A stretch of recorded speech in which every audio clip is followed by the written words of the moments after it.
right now.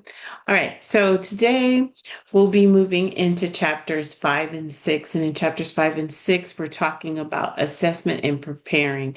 And then I also will go into some information as far as like showing you some sample lesson plans and giving you an idea of how to put together that curriculum, that which is your final assignment before I let you guys go off and into your small groups. Okay. I'll go ahead and share my screen with you at this time. Any questions or concerns about the assignments or what we're doing so far? Okay.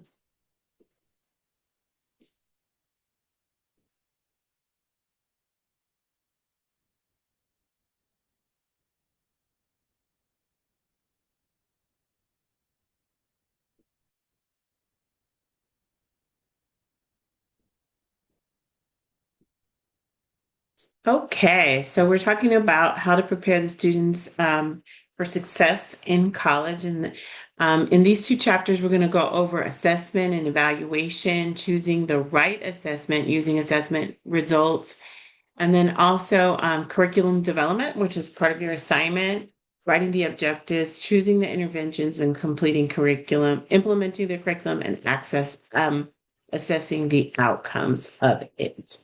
All right, so when we're trying to select the appropriate assessment, we need to make sure that the assessment is systemic and that we collect the information about the individual's abilities, interests, their values, and other characteristics, like using tests or surveys or observations or portfolios.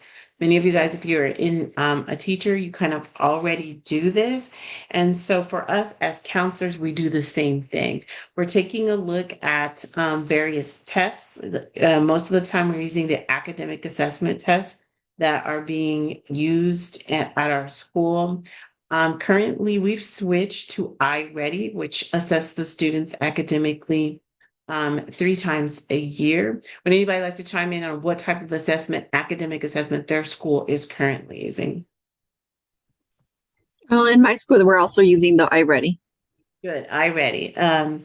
Anybody else have something different? Our school uses something called a Mira. Okay. A lot about it, actually. It's new to the school. Okay, yeah, and ours is new too. iReady, we switched to iReady last year. Previously in our K-5, we were assessing the students with STAR. So that was doing our reading assessment, and it didn't have a good correlation to our CASP. So that's why everybody has moved to iReady. I think a lot of people are using iReady because it has that ability to assess the students there. What about the high schools? Anybody in, oh yeah, PSAT. That's one, but that's not a, that's one that isn't, is voluntary. We want to look at something that everybody takes, and then sometimes the PSAT isn't always required. Anybody, what about middle or high school? I mean, we're K-8, so we focus mostly on those. But what about the high school? Anybody here in the high school that uses a special measurement?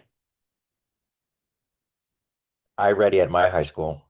High school also, great, excellent. Okay. So iReady goes all the way up to high school, which is excellent because it does really correlate to that. Let me get, there's two people in the, give me 1 second. All right, so the interest inventory, we talked about that. Or you guys will be talking about that with your next assignment, the interest inventory test. You'll sample one of those. Some examples of those is the ONET. That's a free one. What are some of the high schools using for the interest inventory test? We use Ryasec or Yeah, RISEC. Yeah, we use that one also. And just so everyone knows, the RISEC, we use that one for, we do use that one for the elementary students. So a lot of times with the interest inventory test, I'm going to try and use that this school year to find their interest and match it with my academic achievement. See if I can motivate my fifth grade students a little bit more with them knowing that they have a strength in something. Most of my students are artists, so I'm planning on moving towards that and building on that interest level and having them to see what type of careers are out there for them and what type of background they need with that artistic background. All right, we do our observations, like we go into the classroom, we observe the students. We use that information from, the observable information, asking questions. We do surveys. We create their portfolios so that the students are able to, we can use that data to make informed decisions about their college and career readiness.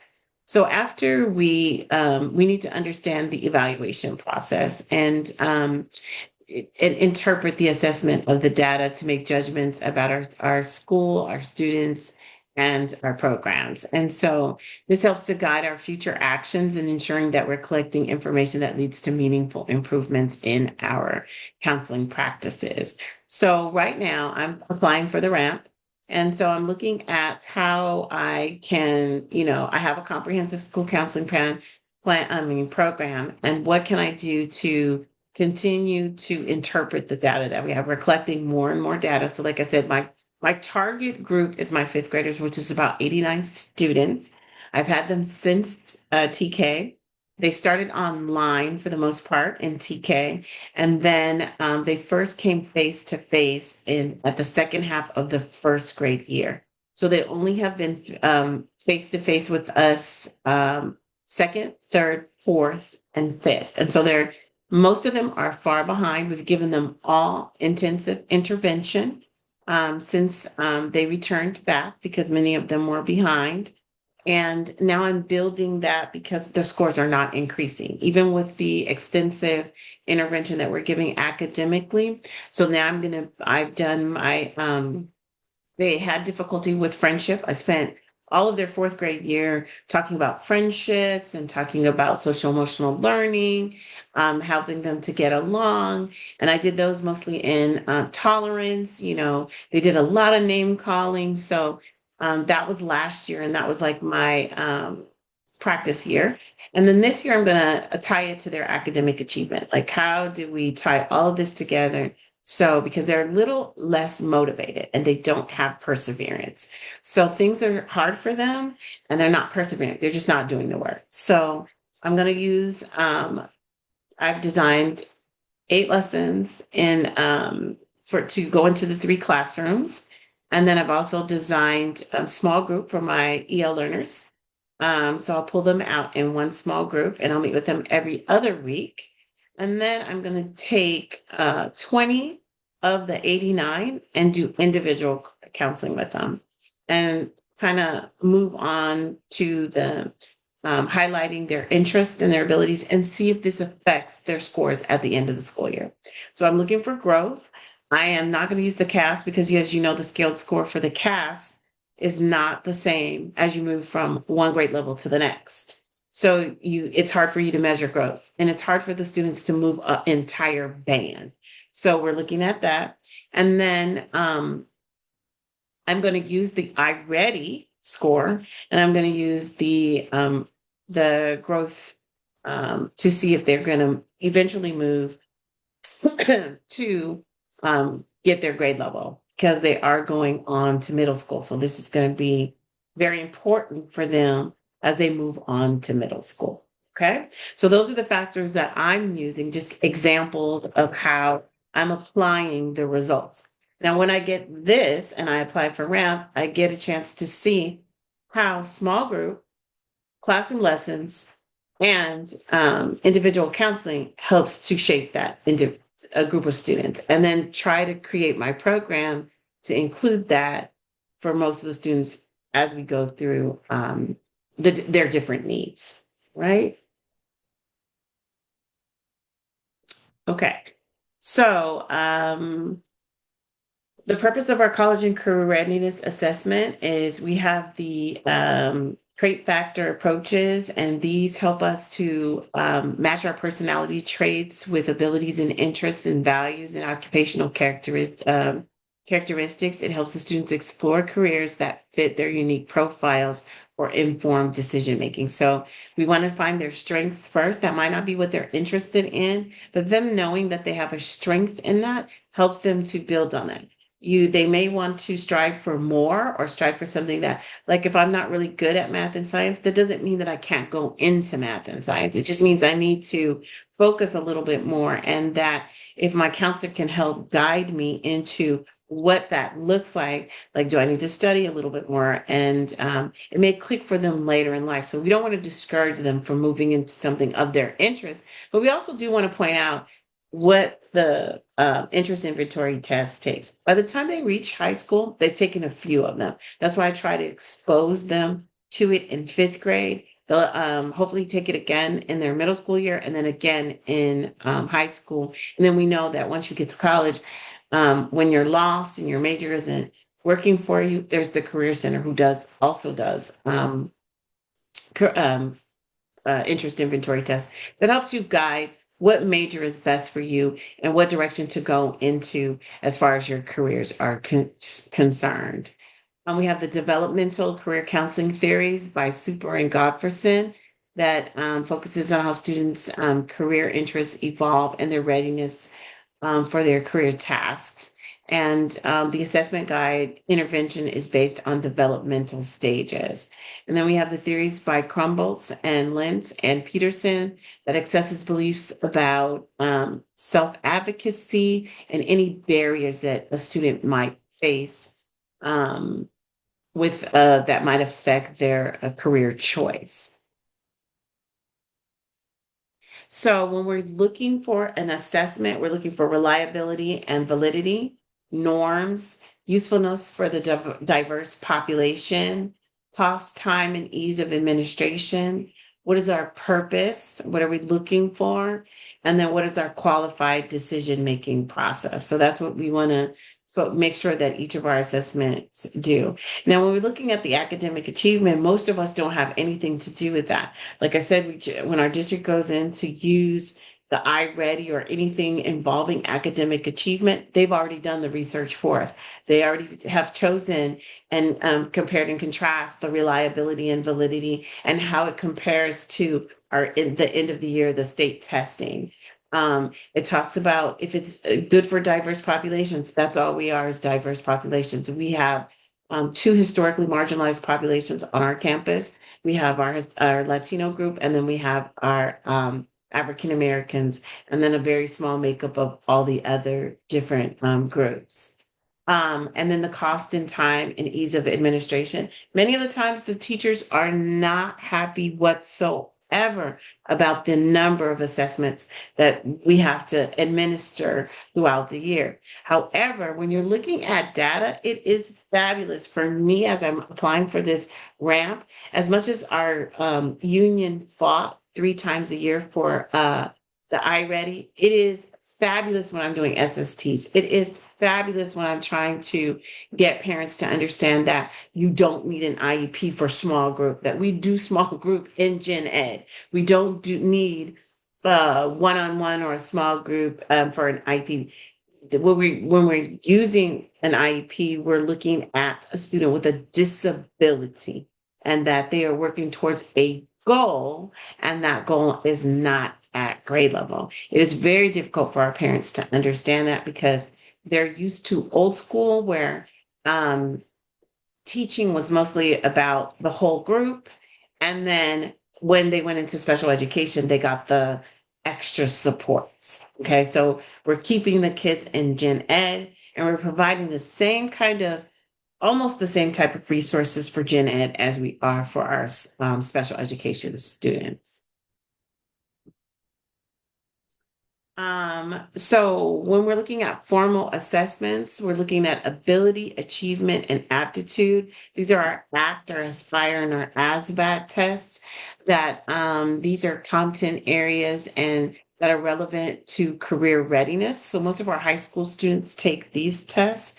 I did, when I was at middle school, expose my students to a couple of these assessments so that they had an idea of what they were expected to do once they arrived in high school. We're also looking at attitudes, beliefs, and readiness instruments. So the career decision self-efficacy scales assessment for students and career-related attitudes and beliefs on confidence and helping identify areas for targeted intervention. So we also have to pull, like I said earlier, when we're looking at academics, if the students aren't reading, it's hard for some of the teachers to go back. They're not skilled at teaching to read. Even though you have a multiple subject, oftentimes you're not really skilled at teaching to read, and especially when they get to middle and high school. So we have intervention teachers that have been trained in those skill sets and trained with those type of programs. And with those programs, they help find the gaps. Why isn't this student able to learn to read? After we've done the letters, the sounds, after we've gone over it year after year, why are they still stuck in blending? Because once you get to fifth grade and you can't blend, there's something going on, right? And then if we don't get to them because we have difficulty getting to everybody, at least we have a record or data or trail that shows all of the different types of interventions that we've given that student up to that point in fifth grade, right? And so as they move into sixth grade, it helps in middle school. We want those teachers to go in and say, oh, this student has been struggling for quite some time. So the reason why they're not turning in their assignments when I'm asking for a 5-paragraph essay and they just don't do it, it's probably because they can only write 2 paragraphs or one, well. So this is difficult for them. So, and usually the 6th or 7th or 8th grade teacher is not equipped to teach them.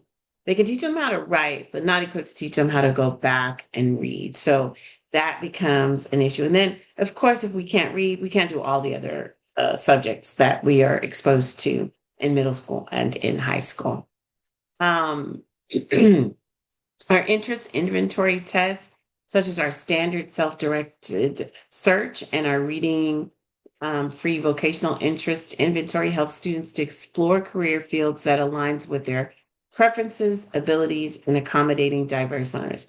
Most of us are not able to purchase all these different things. They all cost. Okay. So the district doesn't have us as counselors purchasing these type of assessments. I think they try to make sure that they get the A through G requirements, and then they find out what is prohibiting them to pass courses like their reading levels and their math levels and why they aren't able, and then they go forward from there. But we usually use these type as a counselor after the K-12 setting, which is, interesting, but most of these are not free. So that's why we don't have them available to us.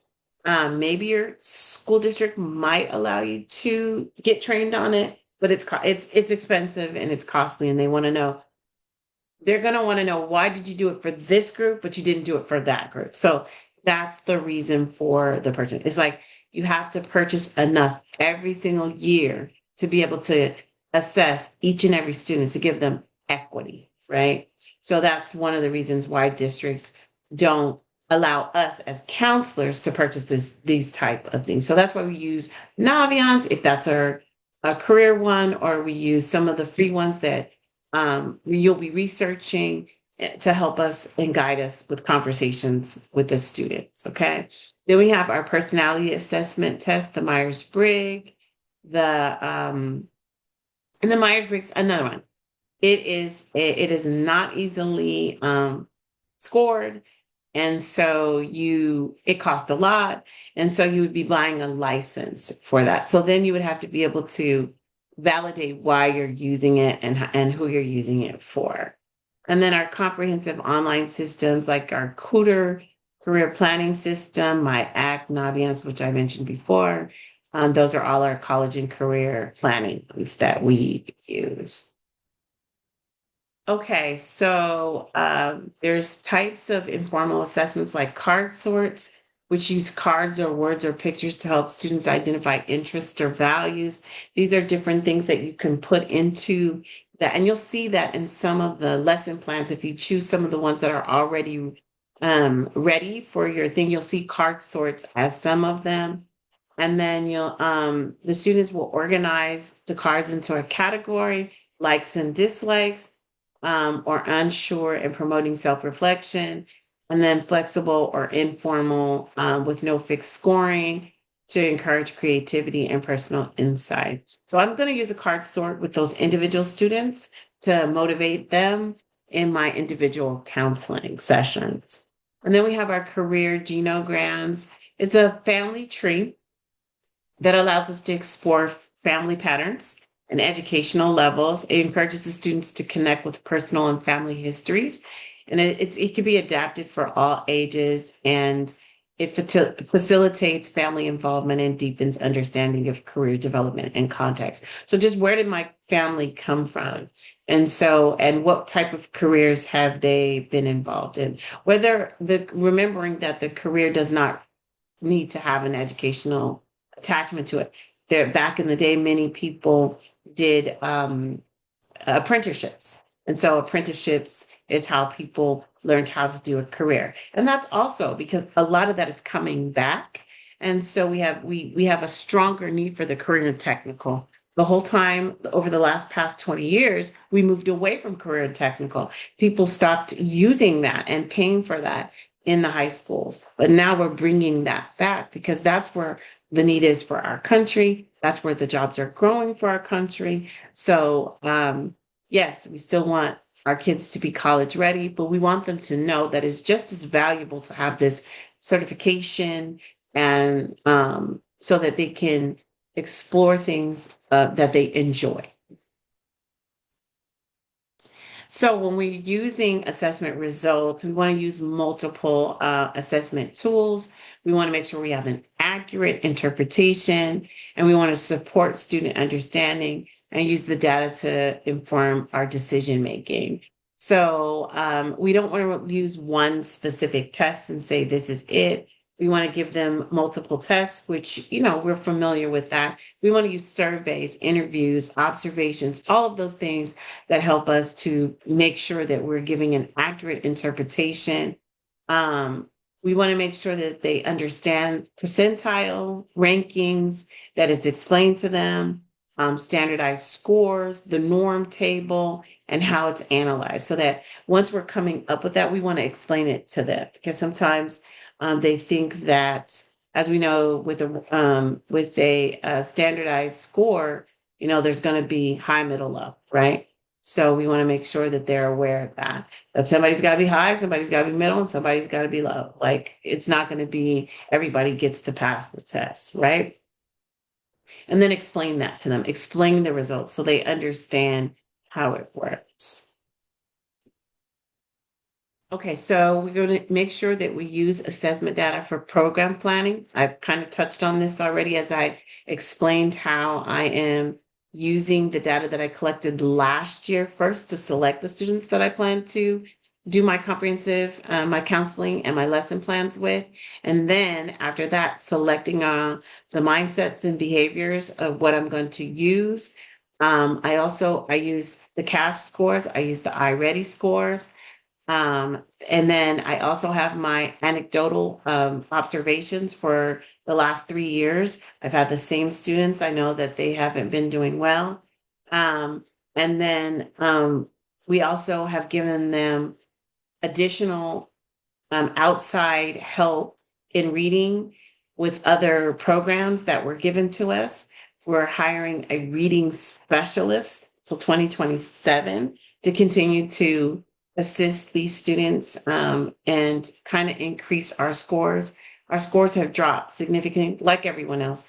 And so what we're trying to do is get our scores back up to pre-COVID times, right? So that's where we're, using all of this data that I'm discussing with you now to plan our program, how we plan to meet getting those scores up to pre-COVID scores, all right, which were much higher. Same with your ACT and your SAT and your college graduation.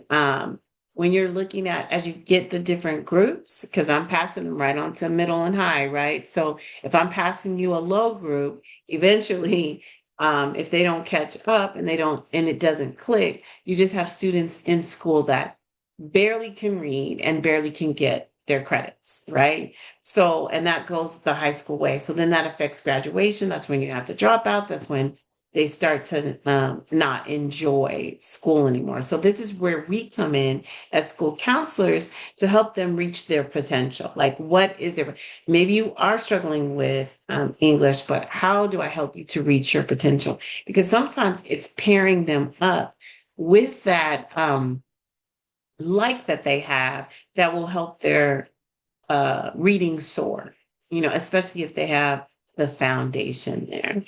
And then making sure that we have advisory councils, administrators to foster collaboration with to allocate resources for the program improvements, which all of this I've discussed with you as far as my ramp. I've had discussions with my principal multiple occasions, and she's also analyzing the data. And so together we're putting the plans together to see how are we going to develop a targeted intervention, such as workshops, classroom lessons, or outreach programs to help them. We are bringing back field trips, and a lot of people, haven't been able to go on field trips or bring field trips. And some of those field trips we've allocated, I think it's $30,000 for each grade level to go on to field trips, and either go to a place or bring something that is in their curriculum or in their theme to our school so that the students have that ability to learn something. On Tuesday, I went to the Getty with my fifth graders. It was overwhelming. My fifth graders like to touch things. And even though you said don't touch, they touched it anyway. So that makes the security guards very anxious. And so we had to go. And then it was the hottest day of the week, right? So then we go out to the garden. I'm like, touch. And they're like, no, it's too hot. I want the shade. So they didn't even pursue the garden. So just that, but being out of the campus, being in a different environment. We did get to see the 360. So that was, informative to them. Like they could see all of LA right there, And so that is something that maybe a lot of them, they've been out of LA, of course, but maybe they haven't seen LA in that viewpoint.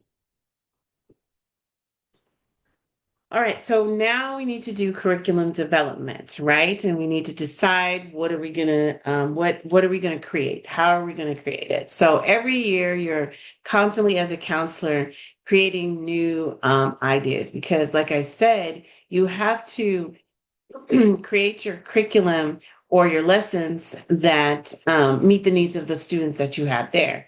So sometimes you'll circle back and you'll keep your different things or your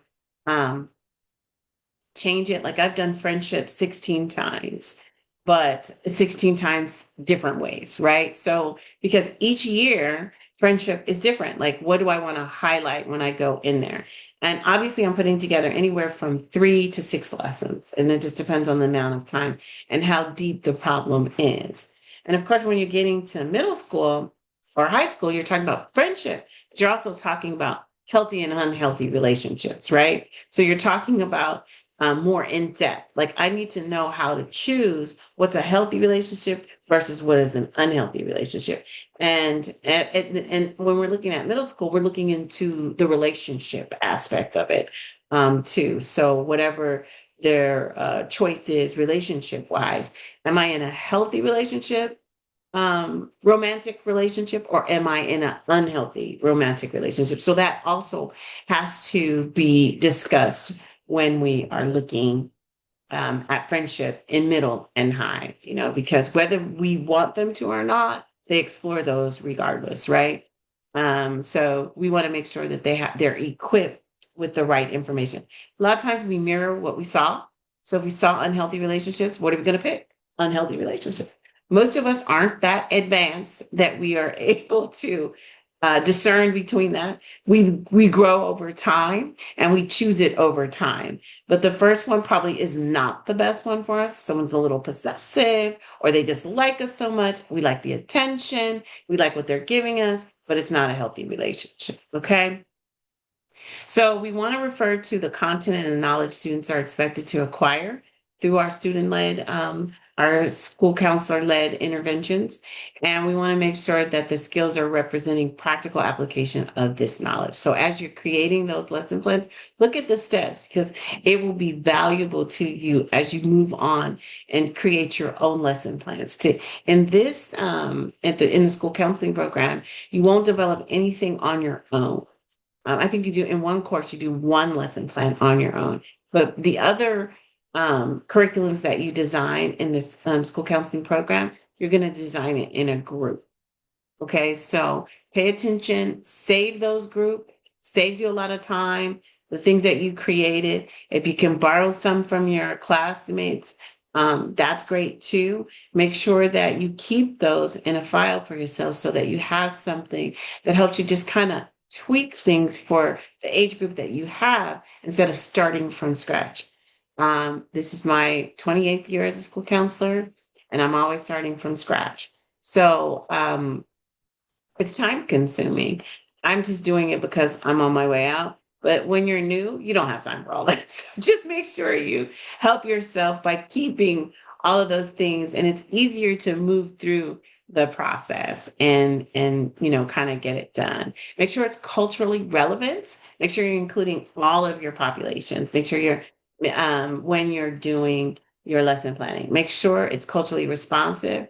And like I have second language learners in the classroom. I have newcomers in the classroom when I go.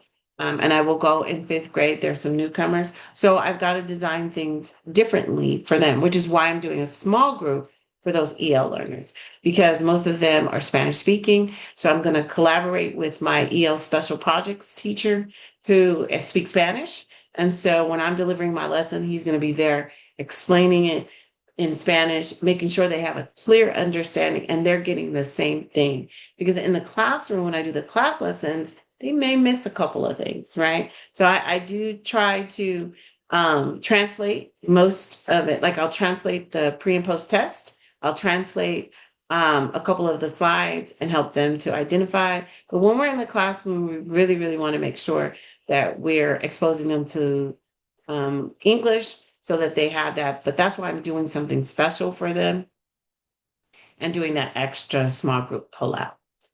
And then we want to make sure that the curriculum developed is cohesive and sustainable and that it is balanced it's balanced academically and it addresses our career readiness. So we want to make sure that we're using those standards, those OSCA mindset standards to make sure that it is for lifelong learners. Also, I want to inform you of CASEL. CASEL is our they're the gurus for our curriculum. They take different curriculums and they assess them for us. So if they want to make sure it's standard based, they tell you how long it's been used, who developed it, if it's good for urban or rural, where it's been tested. So when you go to CASEL and you're looking for a curriculum to purchase, that's all the evidence base that you need when you're presenting it to your principal, when you're presenting it to your district, when you want to purchase a curriculum. Okay. And usually once you share that CASEL's already reviewed it, this is what you think is great.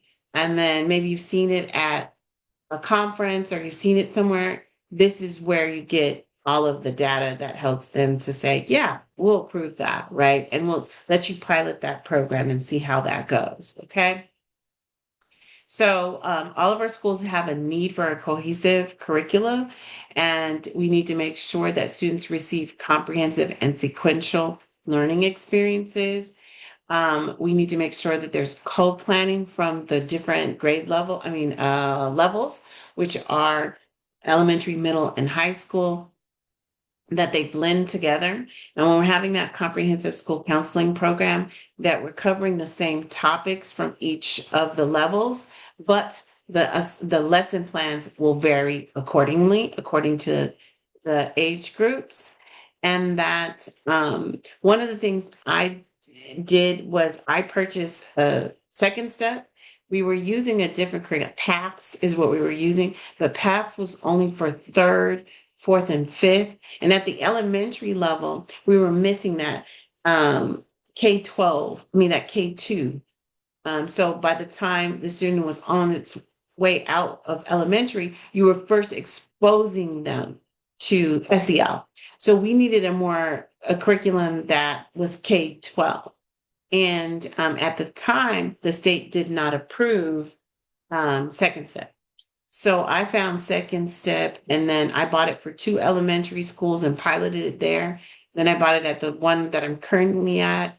And so, and the middle school was already using second step. So that kind of made it cohesive. This was something that was K-12 and it had different components to it. And now it is approved by the state. I think it was just too new back in the day. So that's in one way that you're doing it across the levels. And then you're using, I use the standardized standards and data for that purchasing. So when we're creating a standards-based curriculum, if we're creating one from scratch, we want to review the standards, our ASCA mindsets and behaviors, along with the state and local counseling standards. And CAS just aligned with ASCA. So I learned that. So you'll see this California School Counseling Program has aligned, standards have aligned with ASCA. And then you're going to analyze your data, make with your school and community to identify the student needs in career and college readiness, and making sure that the curriculum is relevant. And then you're going to set your learning outcomes. What is that going to be? And then you're going to engage your stakeholders. And then you're going to design your curriculum. And then you're going to implement and monitor it to make sure that it is getting the results that you want to get. Now, this is just one area, which is our college and career, which is what our whole class is focused on. But of course, you can do this in all of the different areas.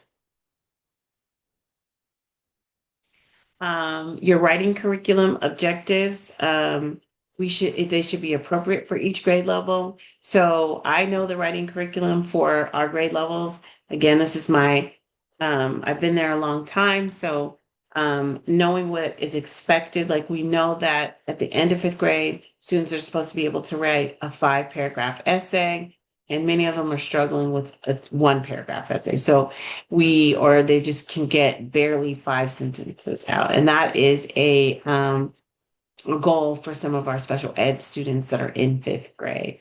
So we want to make sure that when we are going in for our lesson planning, if we're taking up language arts, I strongly recommend you have something that they have to write or produce in a sentence structure in your lesson planning. And then that way, and then some guidance towards that. That way, when you're interrupting their lesson planning, you know for a fact, okay, I'm going to do the writing in this section, which is probably what they're supposed to be writing on or doing in the instructional minutes. They're supposed to be doing writing. So when you come in and do writing after presenting your lesson, you're covering that. You can exchange that with the teacher. They get points for that. And then, and that works in middle and in high school.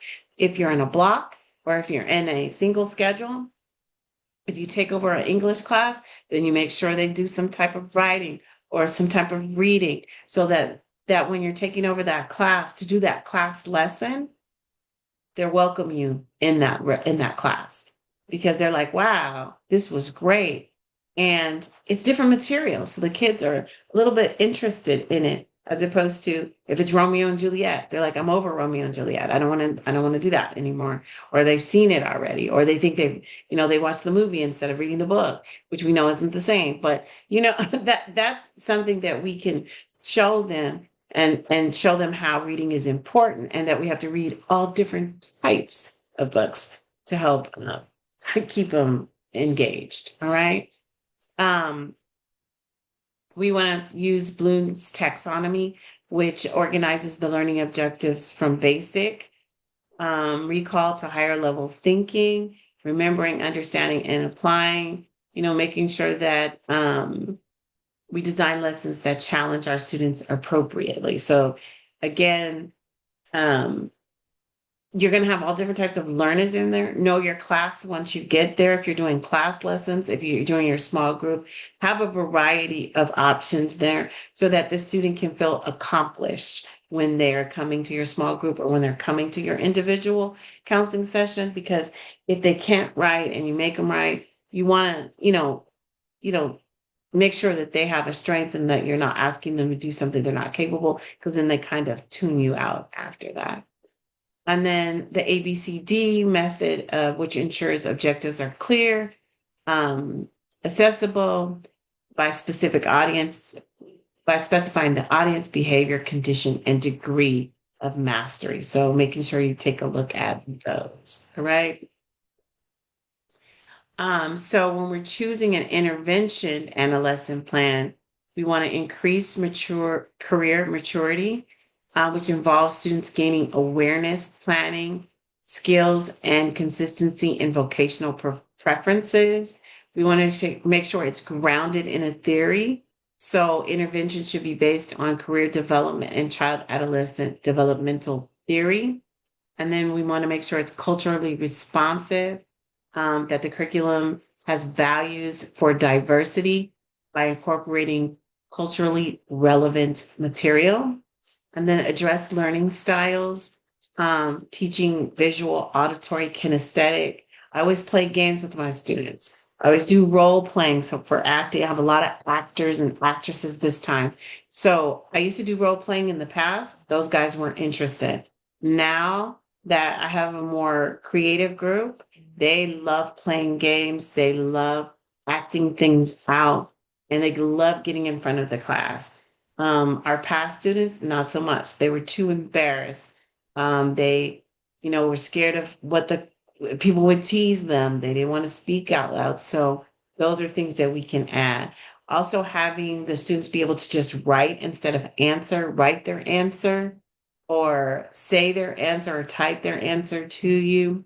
Those are all great ways of addressing different types of learning styles. And then making sure we're using our multiple intelligence. So these are Gardner's multiple intelligences. The linguistic intelligence, which involves sensitivity to spoken and written language. It helps the students to excel in reading, writing, and storytelling. Logical math intelligence. It centers on reasoning, problem solving, abstract thinking, appealing to students who enjoy math and science inquiry. Musical intelligence, sensitivity by sound, rhythm, and music. A lot of musically inclined with this group. So one of the things I'm going to do for Career Day is bring in some musicians and some writers and have them kind of talk about how music is connected to math, so that can kind of inspire them a little bit, because a lot of them are like, I don't like math. We have a very split. They're either really strong in language arts or really strong in math. And so just helping them to see the importance of where rhythm comes in, counting and all of that with math. Bodily kinesthetic intelligence. It relates to controlling body movement, physical skills that students can benefit from, who best learn through hands-on activities. So again, when I'm creating my lesson planning, I do puzzles. I do hands-on activities, building things, creating things, and I get into groups and do that when I'm in the classroom. The spatial intelligence, which is involves visualizing and manipulating objects mentally. This is a area that where students can excel in careers such as art, architects, graphic designers, or pilots. And then our interpersonal intelligence, which is the ability to understand and interact effectively with others, supporting careers in teaching, counseling, sales, and leadership. Right. So, how to write a well-written lesson plan. We want to address the standards, identifying which state or national standards the lesson will target. We need to have lesson objectives, materials needed, procedures, lesson summary, and assessment. And then you're just going to use the Ask a template that is attached to the assignment. And it has all of that already there for you. So you'll need to fill in everything except the bottom portion. The bottom portion of that lesson template requires that you deliver the lesson and then give a response. And that's not what you'll be doing for this particular assignment. When you're implementing the curriculum, and one of the things that we stated, like if you're going to create your own lesson plan, you need to make sure everything is there for someone to just look at it. And with my experience, I should be able to look at it and produce it by looking at it and getting all the materials together, and then the next day being able to produce it, because everything is written there and I can easily teach what you have designed. And then, so you need to make sure you have the materials and resources, any technology integration, academic collaboration, and parental involvement. Sometimes we need to make sure that we make a little note to our parents about what we are doing and how we're doing it. All right, classroom curriculum integration and activities. We need to collaborate with teachers, which I've already done to get this program started. I said, hey, I need to come in. I need to take over your class for about an hour over the next, all the way until like March. They're okay with it. I selected the day that was good for them. And they're, because I am supporting them academically and helping move, they're happy that I'm there.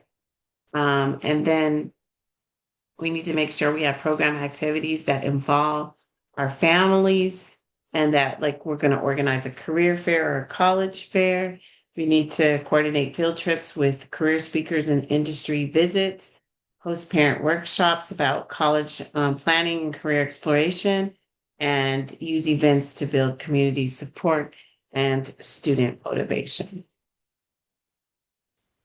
So here are some examples of multicultural awareness. Lesson plan: student will identify 5 unique aspects of their identities and develop greater empathy for diverse racial and ethnic groups throughout reflection and discussion. Materials: they're going to include identity reflection handout, cultural definition display, a microaggressions video, photo exhibit discussion, and a guided questions to explore diversity and interpersonal communication. And then our evaluation and outcomes: the students will write a reflective paper on civil rights history and personal empathy development, deliver presentations, and complete empathy scales before and after their experiential field trip.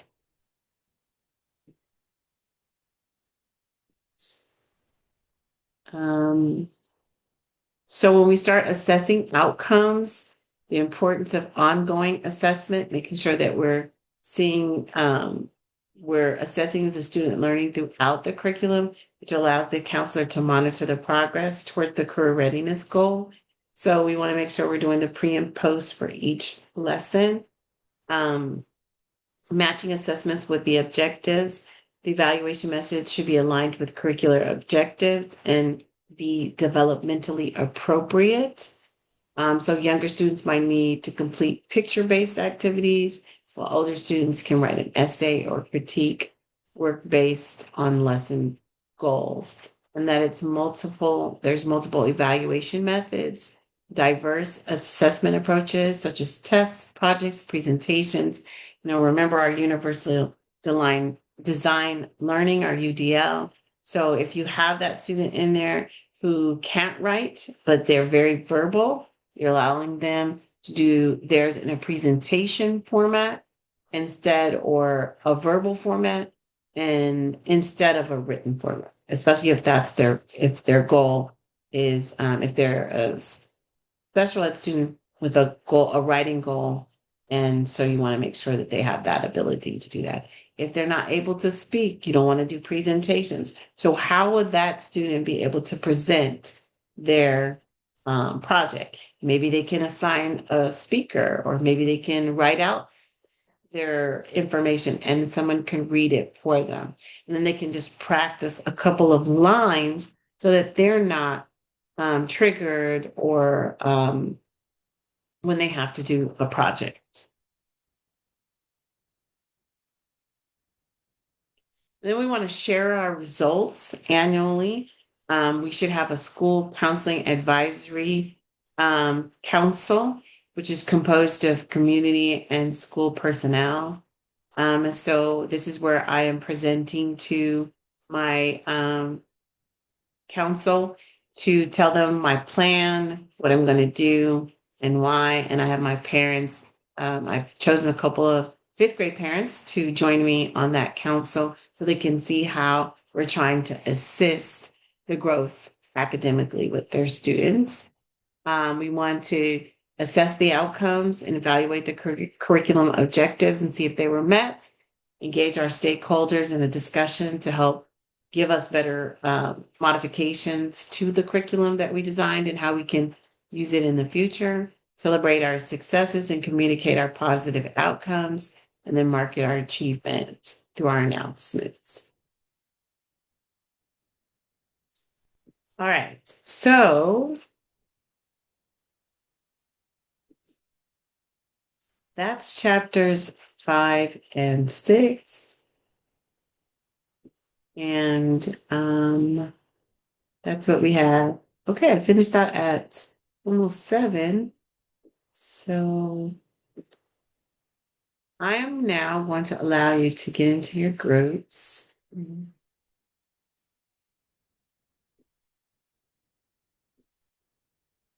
Let me get your groups up and ready. And this is where you guys should be to this week, fine-tuning the, how what you're going to do, who's going to do what, and giving that opportunity to meet with each other. If someone's missing, I'm sure they told me that they had already contacted you and you guys have a plan for that. So keeping them up to date. And making sure that you know what you're doing and that you go off and work on that. So I'm going to create your breakout rooms.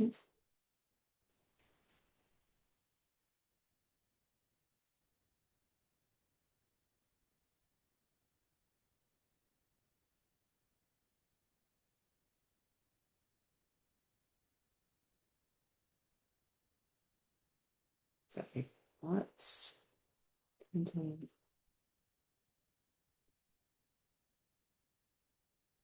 I'm going to pop in and share my screen with you guys in your groups and share the lesson plans that I had that I wanted to share as a whole group.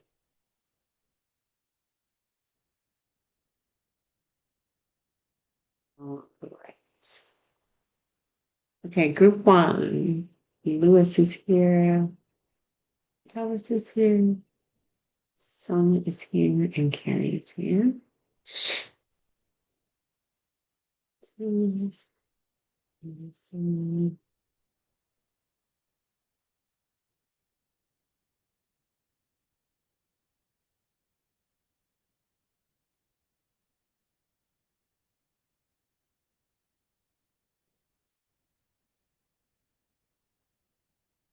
Alyssa and Jasmine, you guys are by yourself. Well, not by yourself, but just the two of you guys. And then your other 2 members are not here tonight. But I'm sure they've already reached out to you.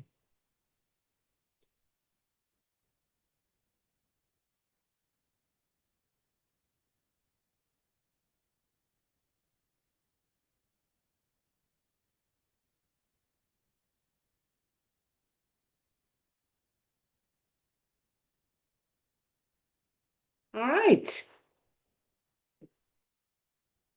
I've opened your rooms for you and you can join.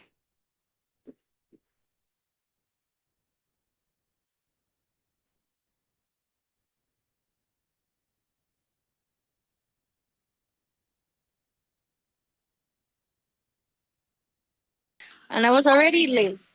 Oh, never mind. Did Oh. I had a question. Nobody had a question? No? Mm-mm. No. Okay. Okay. Let me leave. It just the hand came up right away. All right.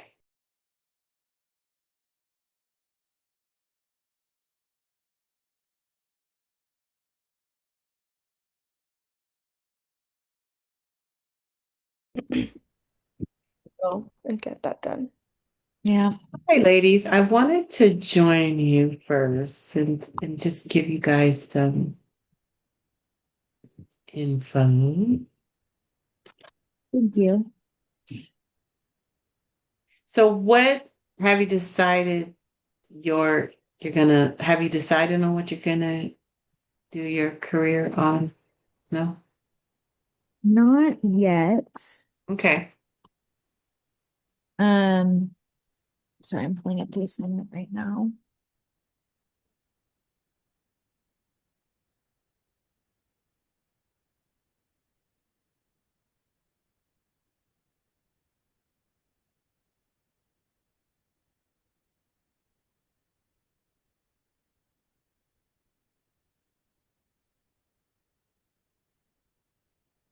Hmm.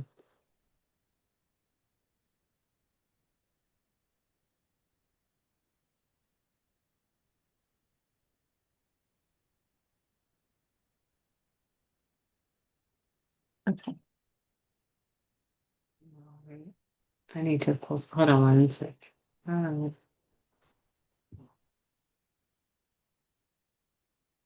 okay.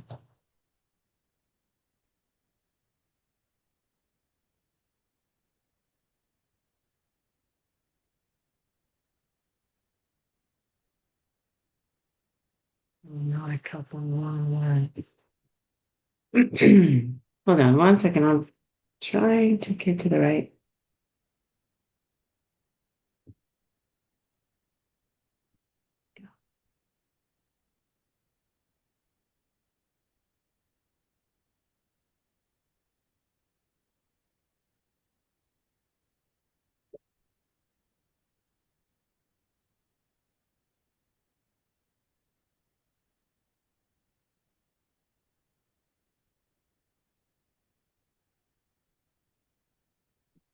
Okay. So you guys are going to decide what your topic is going to be. Well, it's college and career guidance, but how will you do that? Like, what is it gonna incorporate exactly? So, I wanted to give you some ideas by sharing my screen with you. So,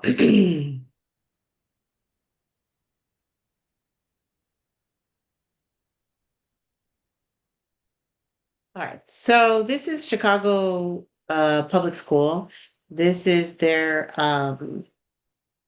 college and career for their uh quarter one, two, and three, and they have it. So, like an idea of that is like they have, and this is this is their middle school. This is for middle school. So it could be for this could actually be for middle or high.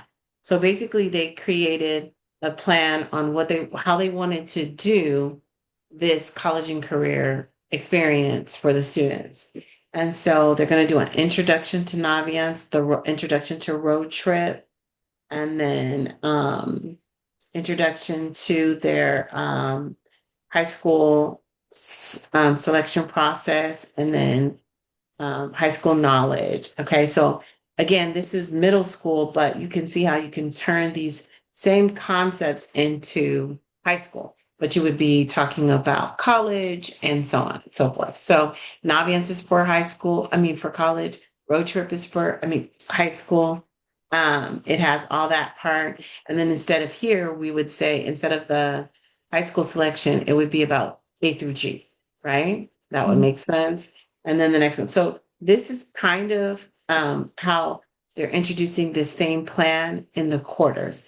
And then they did it in quarters instead of, so like quarter one, quarter two, quarter three, quarter four, so on and forth, so forth. So that was 4 lessons that they were going to do each quarter for each grade level, 6, 7, and 8. Okay. And you can see how they did the high school application. So you could do 9, 10, 11, 12, exposing them. And then by the time, so in ninth, they know about the A through G requirements. And then 10th and 11th, they're doing something different. Maybe career exploration. And then their post-secondary options. Then you could do, what do you want to go to 4-year, 2-year certification, and then career, things. So I just kind of wanted to share with you like what a comprehensive one looks like.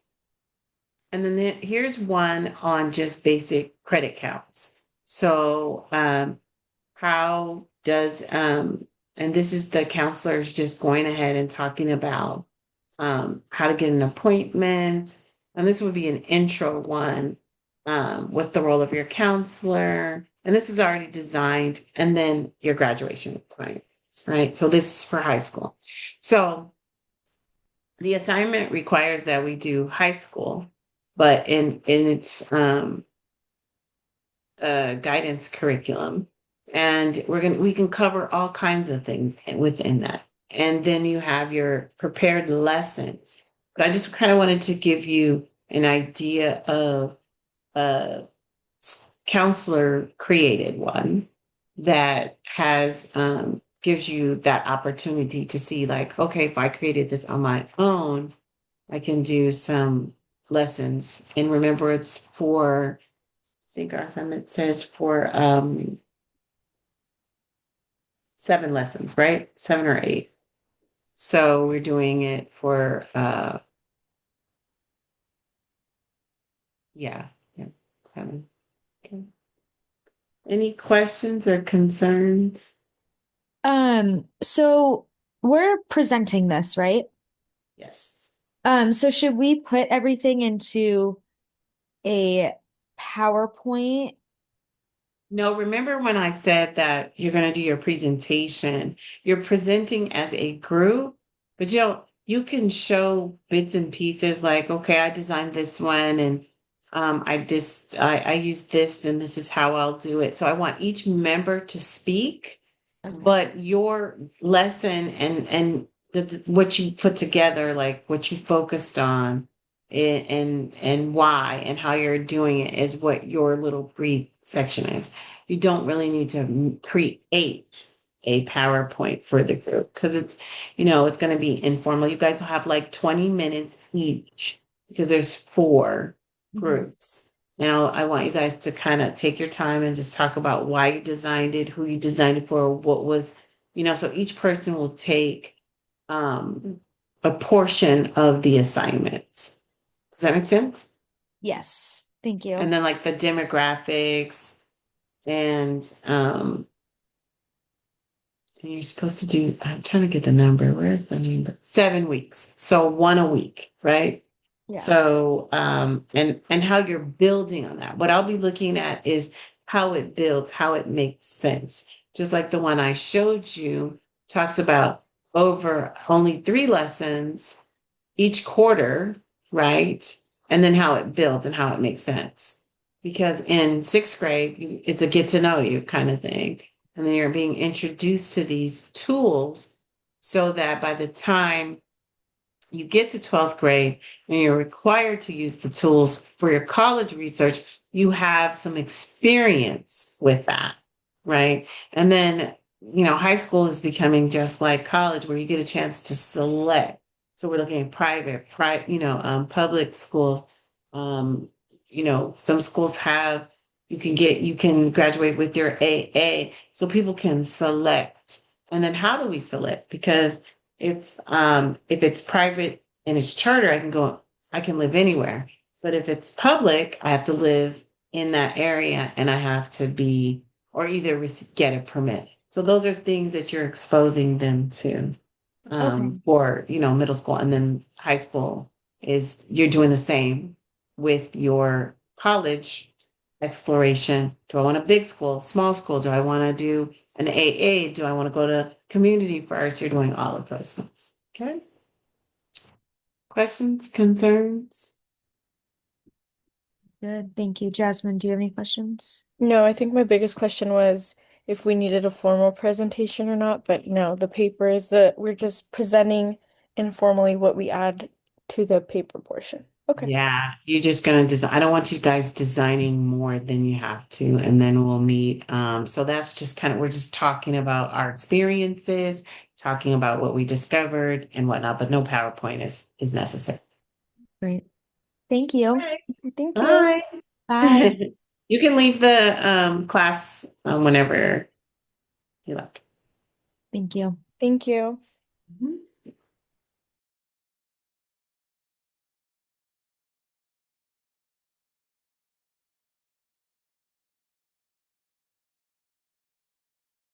Theory. Because it said include all stakeholders, right? At the Yeah. very top. Mhm. Hello, Professor. Hi. Any questions so far? Yes, a few. So, for example, we're targeting a certain group of students, right? Or is it the whole school, or is it more like assembly based? Or okay, Up to you. okay. And then And we can do a mix, right? Like Yep. Mhm. a tier 1, So tier 2, tier. yes, you can do a mix. It's how you guys design it. Um, and I wanted to share with you an example. All right. So, can I share my screen? yeah,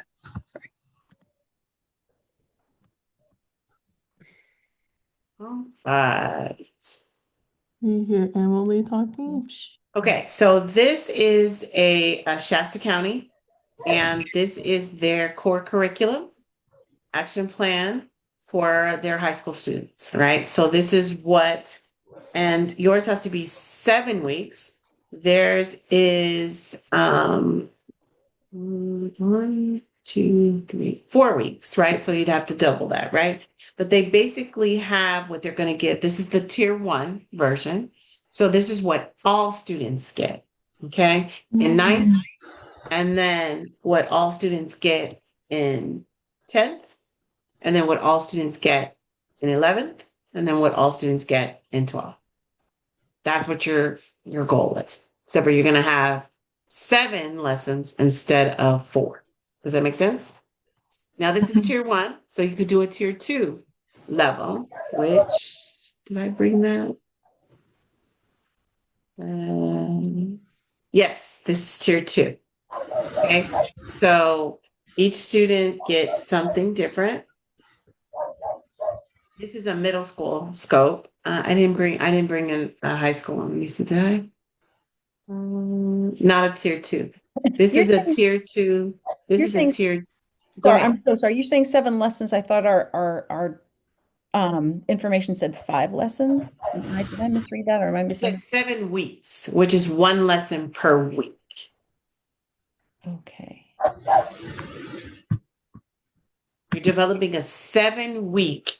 And see, and that's why I was saying that, because when I showed you the 4-year plan, not that one, when I was sharing with you the this is a 4-week classroom lesson group on career exploration, and they only give 4 weeks.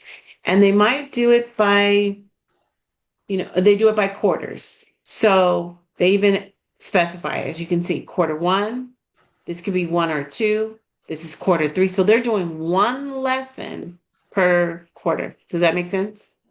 Yeah. So your design is going to be a 7-week one. You can space it out over the year if you want.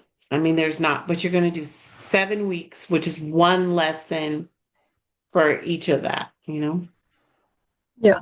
However you decide to do it. You could do it 2 per quarter, 2 per, whatever you decide. Or 2 per semester, 3 per semester. That would get your 7. Okay. So now we're talking about, there's the ASCA mindsets and behaviors. That's what they're doing it. They're doing a pre and post, right? And then second lesson is A through G requirements, credits, GPA, community college. That's what they're doing, the 4-year plan. And then they have their pre and post assessments there. And then course selection, transcript analysis. So they're really teaching them how to, to go through high school at that moment. Let's take a look at what it ends up being. In 12th grade, senior timeline, senior activities, that's the first one that everybody gets. Then they do apply, apply, apply. So they're focusing on actual college applications, how to do them. Then money matters, what happens with FAFSA, and then successful transition and their social emotional intelligence. Questions? Does that help to see something written? It does. So we're focusing on career, right? College and career. College so and again, career. they did college and career here. They did Oh. college applications, military applications, job applications. As you can see, they're covering all the bases Okay. in that lesson planning. And they call it apply, apply, apply. So those who don't want to go to college, they're showing them how to get a job. Those that want to go to the military, they're going to talk about that. Those that want to go to the college applications, they're helping them with that. Okay. So I think the reason that Alice was saying I know we have to do 7 days of lesson planning and 7 weeks. It just shows in the rubric, it says describe 5 specific days of activity. So is that incorrect? Like, or is it? Is that only 5? I just had that up. I thought I said, oh man, let's see where that's for.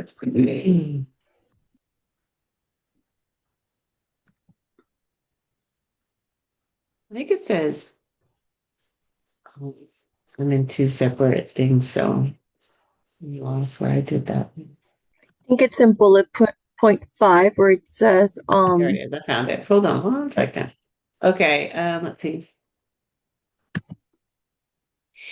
So your group can be either middle or high, so that's why I was showing you both of those.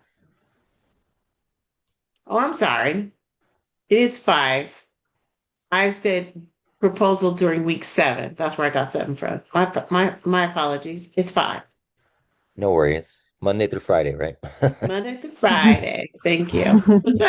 Monday through Friday. That's my mistake. It was the presentation is where I got the number 7 from during week 7. I apologize. So I'll go back and let everybody know that it's 5 lessons, not 7. Okay? Any questions or concerns for me? One more. I know there's a written component. Are we also presenting this via slides? You don't need to. I mean, like the way I imagine it is that everybody gets a minute to talk, not a minute, but you have 20 minutes total as a group, and you divide that up amongst the 4 of you, and you go over, the portions that you want to go over and how you want to assign it to us. And then, of course, you show us visuals, but your visuals would be from like your lesson planning, what your goal is for the group. Someone's going to talk about the demographics, the high school, all of those things, and with 20 minutes divided by 4 people, you can see where that would be like about 5 to 7 minutes each person. So when we're presenting, are we presenting to everyone as if they were the stakeholders or the students that are doing the lessons? Or just Stakeholders, like you're presenting to the group to use your guidance curriculum that you created. Okay. Okay, so no PowerPoints necessary, but if it makes it better for you organizationally, as you're presenting, feel free. It could be simple, but it's not required. Okay, Thank you. you're welcome. All right. Thank Thank you. you. Thank you. Are you here? That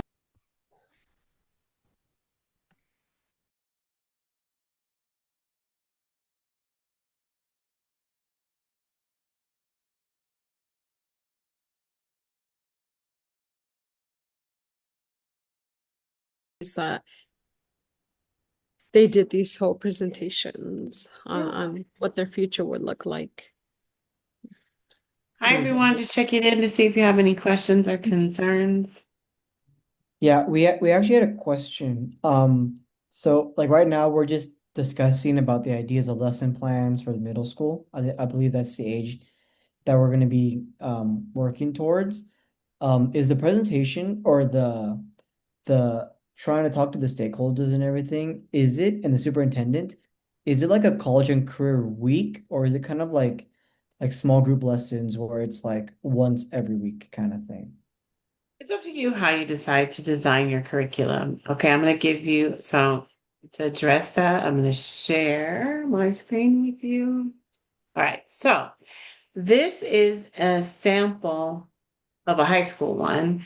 And this is the tier one. So this is what everybody gets. And they've designed 4 lessons and they designed it by quarter. So quarter 1, you get this, quarter 2, you get that, quarter 3, you get this. Okay. And it says 1 or 2.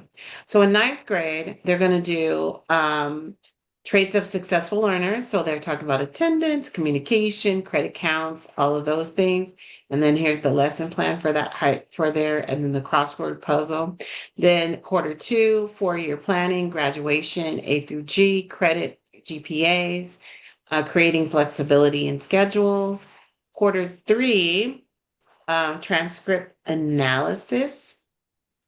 And so they're teaching them how to read their transcript and eligible, non-eligible, CTEs, etc. And then quarter 4 is career zone, interest inventory, and so on. So this would be what they're addressing, and these might end up being multiple lessons, like 1, 2, 3, 4, 5 lessons in that quarter.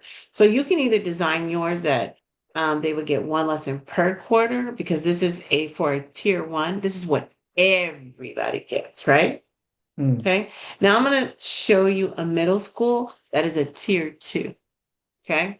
So this is a tier 2, which would be what you're designing. See, they're using ready to use tools. So in their quarter 1 for their 6th graders, they're introducing road trip and how to use that, right? Quarter 2, they are and I'm assuming this would be maybe like for the avid students or something, because when you're doing your tier 2 or other students that maybe they're trying to inspire, those C, that we can push them over to the A, and motivate them a little bit more. So this is in a smaller group environment, okay? And then quarter 2, my present impacts my future. So that's that. And then they have 1, 2, 3 lessons in that area. No, this one was clicking on all the wrong stuff. Okay. And then quarter 3, from middle to high school, that transition. And so that's what they gave their 6th graders. Now we're into the 7th graders. So me in the world of work, career exploration, how high schools are different, finding research in the right high school for me, what I want for my future, and my high school application, and then 8th grade. So this is kind of what you're designing, and I was hoping to show you this. And then the lessons are over here, and as you can see, there's 1, 2, 3, 4, maybe even 5 lessons. So that's the week-long exploration that they're doing within those quarters. And we would do it on the ASCA template. All of these are aligned with the ASCA. Yeah. So they use the ASCA mindsets and behaviors. All right. Because what I would said, I had mentioned was like maybe because I'm a teacher and I see a lot of like transition from like the 8th grade to the freshmen, especially this year, where it's like the lack of like not doing the work. And this year it's been so just bad, and like kids, I'm like, oh, okay, well, I'm just not gonna do it. So I'm just not know if they're just used to getting, passed regardless of not really passing the class. But I was mentioning like we can start with, like, I feel like middle school is where these kids really are trying to figure out who they are and what they want.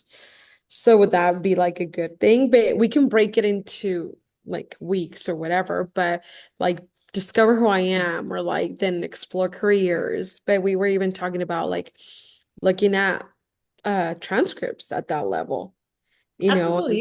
You can do what, I mean, like I said, you get yourself a theme Mm-hmm. right here, and then you design your 5 lessons for your theme, Mm-hmm. and that's your goal. Okay. Okay? And then we have to do a presentation, correct? The presentation is just going, you guys each have 20, you'll have 20 minutes. There's only 3 of you guys. So Okay. you'll kind of get a little bit, almost 10 minutes apiece, you know. And then you guys will just talk about it and you'll design it. You don't need a PowerPoint, but if a PowerPoint helps keep you organized and, you know, just so you know what you're talking about and you go over all the aspects of the assignment, like your demographics, the lessons, and how you came up with your themes, who you know, then you've met the requirements for the pizza and you're going to share out with the group. Okay. Okay? And so the main our main audience is as if we were talking to stakeholders and a superintendent to talk about the importance of college and career. Is that No, your main, yes, the importance of college and career and how you're using, maybe you would bring in some data about like how Nancy just shared that many of the students are coming in low and not motivated. So, you know, that's what you would use that data. Their scores are low. We're trying to inspire them. We want them to find their strength. They don't know what they want to do. They're lost, you know, they're not taking work seriously. They're not using their transferable skills, you know, all of those things that they know that we might need to inspire them. Some of our students don't want to work, you know, it's because, you know, our parents, I hate to say I was one of these, but you know, our students are like comfortable living at home with their parents. They don't really want to work. Or if they do get a job, they barely want to come in because they don't have that responsibility because they kind of are stuck. Our COVID babies are still stuck in, you're supposed to take care of me, you know?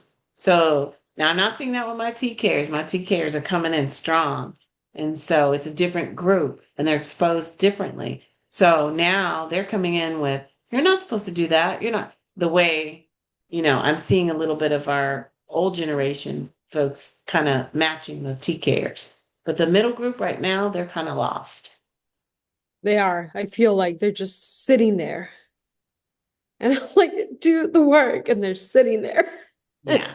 It They is just so won't do it. And no one's made them. So, you know, Uh-huh. that's kind of ingrained in them. So now we've got to motivate them some kind of way. How do Yeah, we okay. get them to do the work and how do we get them to care? Because these are the people that are going to be taking care of us. And so if they don't want to work, we don't have a working environment, you know, so that's the way our system works here. So we don't want them sitting at home and hoping that they are going to live off of their parents, right? So that's Yeah. what the goal of So this that's what I'm is. saying, like maybe introducing the whole pathway or being realistic at the middle school. Like, hey, listen, high school, if you don't do the work, you're gonna be in a continuation school. Well, really, think from a counseling perspective. Like, Right. Not why are they losing motivation? okay. What can I do to inspire that? How can I teach them perseverance? Think of those things as you're designing your lesson, and not so much they won't do it. Okay, what's going to inspire them to do it? What can I do as a counselor to inspire them to be more responsible, more able, more, you know, sometimes it's just one little click and then they're like, wow, I have to do that. Yeah, you have to take care of yourself. You want a house, right? You want these things. And that's what our goal is. Okay. Questions, concerns? All right, guys. Let me stop sharing. And I'm going to go to the last group. Thank you. You guys can leave whenever you need. It's almost 7:30.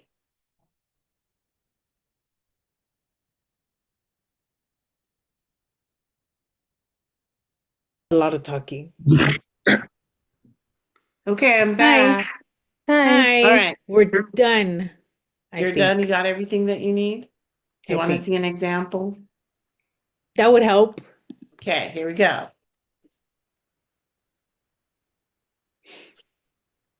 This is a middle school example. This is a tier 1 example, right? And it's in the Chicago school system. So this is their comprehensive school counseling program for all students in grades 6, 7, and 8, right? With sample lessons, right? So obviously any school can change it accordingly. So you can use middle or high school. I'll show you a high school one too. They do themes, welcome to middle school, and 5 lessons on that, or 3 lessons, right? Ready to use lessons right here. So this is your example of what you're designing, right? So, and then quarter 2, me and the world of career exploration using road trip. So then they have 1, 2, 3 lessons on road trip, right? And dealing with that. Okay. And then that was quarter 2, welcome to Naviance. And then road trip was quarter 1. So actually there's a total of 6 lessons, right? And then quarter 2 starts for 6th graders and they do 3 more lessons and it's focusing on my present impacts my future. Okay. Choosing the right high school for them. And then quarter 3, high school knowledge. So they're going over information on that. And then I think it goes into 7th grade. So here's what I'm saying. You create a theme. And then you create your lessons. 1, 2, 3, 4. And you guys are creating 5 lessons. Okay? Okay, so 5 lessons on one theme. Mm-hmm. Involving career and college exploration. Okay? Or career or college. So you Okay. can do for middle school, you would do career and high school, right? And then like GPAs, transcript analysis, things like that, right? That's how you're moving into that area for the middle school. For high school, you would do the career exploration, and then here's a sample of high school. So here's the sample here. 9th graders get high school 101. That's what they call it. And they call it the 4-year plan here. And then these are all the different topics that they're going to cover in that quarter. Traits of successful learners, credit counts, importance of GPA in your academic future, academic resources, student involvement, accessing your ARIES, your student information systems, and then here are the lesson plans, right? So that's 1, 2, 3, 4, 5, 6 lessons that the 9th graders are going to get in quarter 1. Can you see that? Yes. And then 4-year plan, graduation, A through G, credits and GPA, creating flexibility in schedules. And so that's 3 lessons in quarters 2. The next, it's called course selection. Now I want to scroll all the way down to 12th grade so you can see what it looks like differently. Quarter 1, senior activities, calendars and deadlines, letters of recommendation, the to-do list, marketing, parent night, senior time, and then these are the lesson plans that go with it, right? Quarter 1, also they do apply. So they talk about how to do college applications, military applications, and job applications. And so that would be another. So I just wanted you to see different examples, create the themes, and then you create the lessons that go in the themes. Now this is a tier 1, which means everybody gets it, right? And then my other example for my middle school was a tier 2. So everybody won't necessarily get that, right? We're going to target specific groups for that tier 2. When I was showing you the lessons for 6th, 7th, and 8th grade, there's going to be the kids. So we're going to target the group based on their needs. Make sense? Yes. Okay. So that's what you're designing. That's what you're putting together. And you're getting your topics, and then you'll have your 5 lesson plans. Questions, concerns? So we're in charge of like one of those blocks per se. So we'll have a total of 5 lesson plans for one one block. You'll take a theme. Okay, what do I want to do? And then this is our guidance and curriculum. It has to focus on college or career, depending on the level, and then you're going to create 5 lessons that fall under that theme. Like, Got it. Yeah, makes sense. Mhm. Okay. We're presenting this, right? Am I not? Yes, and so the presentation, you don't necessarily need a PowerPoint. There are 3 of you guys. You get 20, each group gets 20 minutes to present. So that gives you like a little bit of almost 10 minutes apiece, right? Well, not almost, but like 8 minutes apiece for you guys. And you guys will discuss like your demographics, all the things that are in the assignment. And then you'll go over your lesson plans. Sometimes if you just want to share a lesson plan, like you said, oh, I thought this was a really great one. I think it targets our group well based on this information, so on and so forth. And so we use one of the pre-made ones where you're just adding the link, and then maybe you changed a little bit of it. Maybe you changed some design to it, right? And so that's what you're doing. So it's just like a read off, basically. Like we're just reading off. Yeah, of a the read off, and you're going to just kind of use maybe some visuals if you like.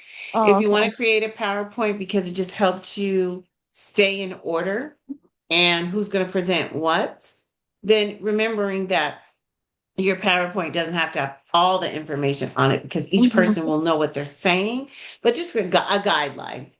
Yeah. Yeah, Okay. with your links on it, if you want to show something like, oh, I was researching this and I found this was super interesting, and just a link for information, for other fellow students. Okay.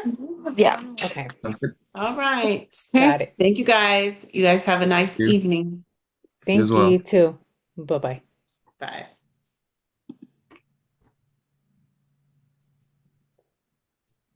Okay, so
oh, sorry, I meant to leave. No, But it's okay. Good okay, night. but thank you so much. Good night. Good night.